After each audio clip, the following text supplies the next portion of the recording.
Olá pessoal, tudo bem? Como vocês estão?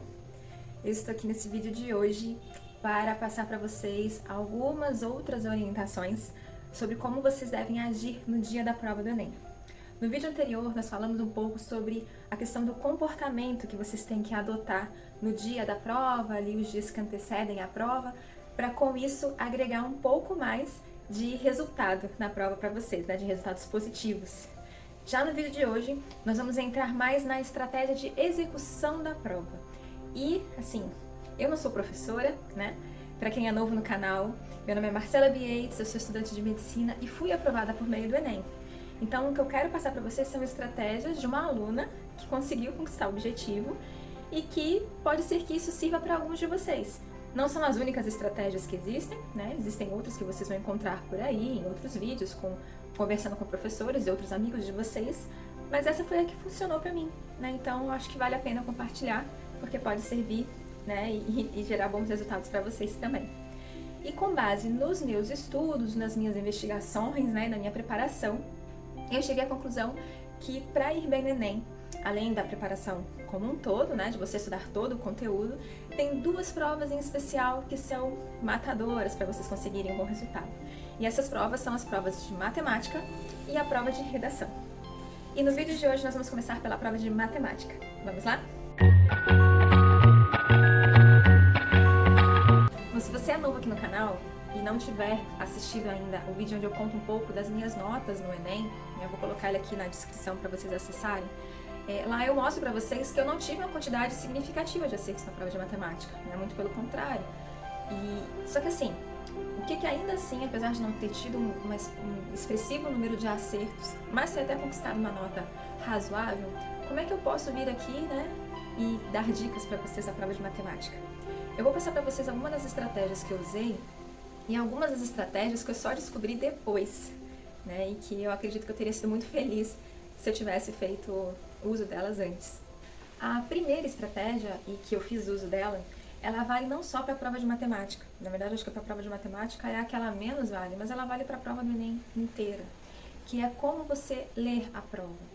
O Enem, para quem já fez a conta, você tem mais ou menos uns 3 minutos para a resolução de cada questão. Numa prova de matemática, isso se torna quase que inviável. Se vocês tentarem, se vocês já fizeram simulados, espero que nessa altura do campeonato vocês já tenham feito pelo menos algum simulado. Se não fez ainda, façam, gente, pelo menos um, tá bom? Isso vai ajudar vocês a entender como que as questões são construídas e principalmente quanto tempo vocês vão levar para resolver essa prova, tá bom? Façam simulado, simulando realmente as condições do dia da prova. Mas voltando, quando vocês abrirem a prova, o que eu sugiro a vocês fazerem? Primeira coisa, não comecem já a resolver a prova. Deem uma olhada, passem a prova toda e quando vocês forem ler, vocês vão perceber que as questões do Enem elas têm enunciados muito extensos. Em matemática, eu acho que talvez é a prova que tem menos essa questão, mas ainda assim eles colocam sempre uma historinha para você trabalhar em cima dela. Não leiam a história, vão direto, normalmente para a última frase, que é a frase do comando da questão. Ali diz o que você vai ter que fazer. Ele fala, relacione tal informação com base nos conhecimentos sobre determinado assunto, responda, e normalmente é mais ou menos nessa linha. Você lê aquilo, lê as alternativas, já procurando alguma resposta para aquela pergunta que foi feita ali, fazendo uso da caneta para assinalar, né? Assinala o comando, assinala as palavras-chave que vocês forem encontrando. Se vocês de repente lerem uma alternativa e já viram que ela é falsa, não é, já marque um Fzinho do lado. Ficou na dúvida? Eu marco um tracinho naquelas que eu acho que pode ser a certa, para depois eu só voltar nelas. E aí, se você achar que conseguiu matar ali sem precisar ler o texto, já marca a questão. Ali na prova, né? Não no gabarito. Marca a questão. E se você achar que não, eu vou precisar ler o texto para resolver essa questão, faz uma marcação para você ter que voltar nessa questão e já passa para a próxima. Na prova do Enem você não pode ficar parado em questões. Né? Você tem que ser aquela assim, tá bom, viu, sabe fazer, sabe, não sabe fazer, passa para a próxima. Por quê? Porque na prova do Enem nós temos um cálculo chamado teoria de resposta ao índice, que vai levar em consideração a quantidade de acertos que vocês tiveram, e ele considera que você precisa acertar questões fáceis para pontuar em questões difíceis. Então, se você não garantir as fáceis, não adianta você depois resolver as difíceis, mesmo que você gaste 10 minutos para resolvê-la, que é um crime na prova do Enem, né? Já vamos falar sobre isso. Então, conseguiu? Ok, beleza, fechou, resolveu, vai para a próxima. Não conseguiu? Pula para a próxima, tá bom? Uma dica que eu considero, assim, o ouro, né? A chave de ouro para a prova de matemática do Enem. Trabalhem com números inteiros. O que eu quero dizer? Arredonde. Tem provas que você não pode fazer isso. Na prova do Enem dá para fazer isso em muitas questões, tá? Então, apareceu lá números decimais ou números muito quebradinhos, tipo 28, né? E você viu que o negócio não tá muito elevado lá para múltiplos de 3 ou de 7. Putz, vai ser difícil trabalhar. Arredonda para 30. E para fazer isso, dê uma observada. Vocês já vão ter esquadrinhado ali as alternativas antes de fazer o cálculo. Já dei uma esquadrinhada para ver se as alternativas não têm números muito próximos, porque aí se você perceber que os números são muito próximos, do tipo, a resposta é 21, 22, 23, 24, putz, está muito perto, talvez se eu arredondar vai dar problema. Agora, não, é 40, 30, 10, 5, tá bem espaçado, então dá para você trabalhar com arredondamento. Isso faz vocês ganharem muito tempo, e essa foi a estratégia que infelizmente eu não usei na minha prova. Depois que eu a conheci, eu resolvi uma prova do Enem usando ela e, gente, eu reduzi em média 1 minuto e meio a 2 minutos do tempo de resolução das minhas provas, das minhas questões da prova de matemática. Então, usem e abusem disso, mas não deixem para testar essa técnica só no dia da prova. Peguem umas questões, ainda dá tempo, resolvam algumas questões, percebam se a técnica deu certo e elaborem, porque vocês fazendo isso vai entrar na sua cabeça de uma maneira que o mecanismo vai ficar um pouco mais fácil de ser acessado lá no dia da prova. Tem alguns assuntos sem os quais você não pode ir para a prova de matemática do Enem. Vão haver outros, mas assim, pensando nas questões de nível principalmente fácil e considerando a quantidade de vezes que esse tipo de assunto aparece numa mesma prova, vocês não podem deixar de estudá-los. Quais são esses assuntos? Razão e proporção, funções de primeiro e segundo grau, porcentagem, regra de 3, simples e composta, e matemática financeira básica. Esses assuntos sempre caem, mas não adianta vocês simplesmente estudarem problemas diretos, né? Como por exemplo a função de primeiro e segundo grau, que cai bastante questões a respeito disso. Não adianta você pegar lá uma função de segundo grau, por exemplo, e resolvê-la. Não, na prova do Enem não vai vir assim. Vai ter uma historinha em que você vai ter que descobrir as variáveis, você vai ter que construir a equação muitas vezes. Às vezes ele dá um probleminha e traz a equação pronta, tá? É o melhor dos mundos. Mas às vezes não. Então você tem que saber interpretar o que está sendo dito para você montar a equação e daí sim resolvê-la, tá bem? E médias, né? Média simples, média ponderada, essas coisas também caem. Se vocês souberem esses assuntos em matemática, gente, sem brincadeira, vocês mataram pelo menos 50% da prova de matemática. Só nisso. E aí, quer dizer então que você não precisa estudar mais nada em matemática? Não, gente, estudem, né? Vocês, afinal de contas, querem passar, muitos dos que estão me assistindo querem passar em medicina. Então, em medicina você precisa garantir as fáceis, sim, mas para você descolar dos demais candidatos em pontuação, você vai precisar também acertar difíceis, né? Então, estudem as outras matérias, mas não estudem as outras matérias sem isso estar definido para a prova, entendeu? Até fazendo aqui um adendo, né? Eu tô falando para vocês aqui da TRI, já mencionei, tô mencionando de novo.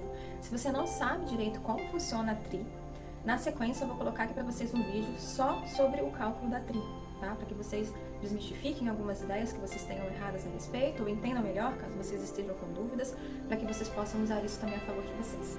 Outra dica importante para a prova de matemática é vocês darem uma olhadinha em interpretação de gráficos. Se vocês puxarem em provas de Enem anteriores, vocês vão ver que é muito comum, como o Enem tenta contextualizar as questões, é muito comum ele trazer gráficos. Então, tanto na prova de Ciências da Natureza, quanto na prova de Matemática, interpretação de gráficos é bem comum. Tá? E assim, para finalizar dicas da prova de Matemática, do que eu me recordo aqui agora, eu sugiro a vocês que se atentem ao tempo. Tá? Como eu falei, vocês teriam, para resolver toda a prova, em média, 3 minutos por questão. As questões de natureza costumam demandar um pouco mais de tempo, menos de tempo, porque nem todas as questões envolvem cálculo. Mas isso, é lógico, só vai acontecer se você também tiver facilidade, né, um pouco mais com a prova de natureza do que com a prova de matemática. Então tentem gastar mais ou menos os 3 minutos. Se vocês veem que está passando muito disso, pulem para outra questão, tá? Não fiquem brigando com questão. Isso é um mal de aluno que se prepara. Porque o aluno que se prepara, o que acontece? Normalmente ele fala, não, mas eu sei isso aqui, eu estudei, eu tenho certeza. E aí quando ele vê, ele gastou 10 minutos naquela questão. E ele não pode fazer isso, tá? Se isso significa que essa é uma questão, provavelmente, que vai ser classificada como nível difícil, e você está perdendo tempo com ela. Deixa para ir voltar para ela se estiver sobrado tempo para isso, entendeu? Vamos fazer então um resuminho das dicas de hoje?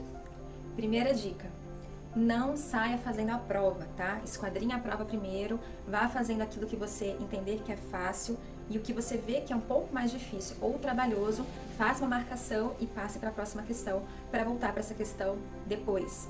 E aí já um acréscimo. Eu sugiro vocês fazerem marcações diferentes. Uma marcação para questões que sejam difíceis e uma marcação para aquela questão que você sabe que sabe fazer, mas que é trabalhosa e vai levar mais tempo. Então eu colocava um asterisco naquilo que eu achava que ia ser muito difícil, que provavelmente até eu nem saberia, e uma bolinha ali do lado esquerdo, naquelas que eu sabia, mas eram trabalhosas. Então quando eu já voltava meio sabendo para onde eu ia, porque eu sabia qual que provavelmente eu ia acabar chutando e qual aquela que eu ia conseguir resolver, mas com tempo maior de execução. Use a estratégia do arredondamento para resolver as provas de matemática que envolverem muitos cálculos, principalmente se envolver números decimais. E só faça isso se as alternativas não estiverem muito próximas, para que você não acabe incorrendo em erro por conta disso. Mas é uma ótima estratégia, vocês vão gostar, tenho certeza absoluta disso. Não deixe assuntos imprescindíveis de fora, que são assuntos que envolvem normalmente as questões fáceis. Então, vamos lá de novo a elas. Regra de 3, simples e composta, função de primeiro e segundo grau, problemas e análise de gráficos, proporção, tá? Percentagem, médias e matemática financeira básica. E, por fim, a prova de matemática é uma prova muito cansativa. Então, se vocês perceberem que estão perdendo o tino ali, que o tempo está consumindo vocês, que está dando sono, que está dando cansaço, que você não está mais conseguindo pensar, vocês têm 2 provas na frente de vocês, que é a prova de matemática e a prova de natureza. O que eu fazia? Eu começava por uma prova, aí aleatória, né? Vamos supor que você começou por matemática, começou a dar um piripaque, um tilt para pensar em matemática, para com matemática, vai para natureza, segue as mesmas estratégias que eu passei para vocês, vai lá, vai fazendo, vê se flui, aí beleza, deu tempo, sempre atento ao tempo, tá, gente? Volta para a prova de matemática e por aí vai. Uma outra dica que eu dou, mas essa é perigosa, tá? Eu usava, mas ela é perigosa. Aí vai de vocês avaliarem se vocês estão ou não mais ou menos sujeitos a esse risco. Quando eu estou muito cansada, eu costumo parar um pouco para passar questões que eu já sei que a resposta é aquela ou que eu não vou voltar para o gabarito. Né? Então eu paro um pouco para passar. Qual que é a vantagem disso? Você muda um pouco o foco do que você está fazendo, a atividade, isso te descansa mentalmente. Qual que é o risco disso? Como você está marcando questões saltando, você pode marcar uma resposta de uma questão na questão errada.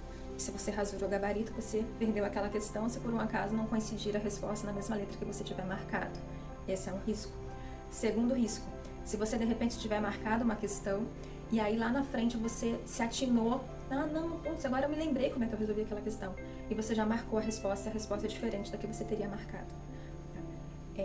Eu digo para vocês que na prova do Enem é meio difícil de você ter tempo disso, né? De você ficar voltando em questões que você já deu como finalizada. Né? Por isso que eu me arrisco. Mas aí é com vocês. E é isso, gente. Espero que tenham gostado. Espero que isso enriqueça para a preparação que vocês já estão aí desenvolvendo ao longo desse ano. E no próximo vídeo nós vamos falar um pouco mais sobre a prova de redação. Combinado? Um abraço para vocês, tudo de bom, felicidades. Tchau!